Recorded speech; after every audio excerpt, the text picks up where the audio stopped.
First reading, Revelation chapter 22 verse 1-7. Then the angel showed me the river of life, rising from the throne of God and of the Lamb and flowing crystal clear. Down the middle of the city street, on either bank of the river were the trees of life, which bear 12 crops of fruit in a year, one in each month, and the leaves of which are the cure for the nations. The curse of destruction will be abolished. The throne of God and of the Lamb will be in the city, his servants will worship him.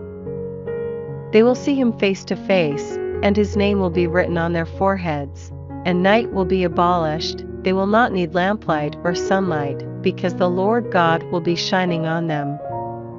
They will reign forever and ever. The angel said to me, "All that you have written is sure and will come true. The Lord God, who inspires the prophets, has sent his angel to reveal to his servants what is soon to take place. I am coming soon." Blessed are those who keep the prophetic message of this book. Responsorial Psalm, Psalms chapter 95 verse 1-2, 3-5, 6-7. Come, let us cry out with joy to Yahweh, acclaim the rock of our salvation. Let us come into his presence with thanksgiving, acclaim him with music. For Yahweh is a great God, a king greater than all the gods. In his power are the depths of the earth, the peaks of the mountains are his. The sea belongs to him, for he made it, and the dry land, molded by his hands. Come, let us bow low and do reverence, kneel before Yahweh who made us, for he is our God, and we the people of his sheepfold, the flock of his hand. If only you would listen to him today.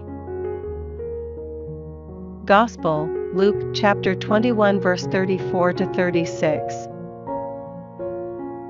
Watch yourselves, or your hearts will be coarsened by debauchery and drunkenness and the cares of life, and that day will come upon you unexpectedly, like a trap. For it will come down on all those living on the face of the earth. Stay awake, praying at all times for the strength to survive all that is going to happen, and to hold your ground before the Son of Man.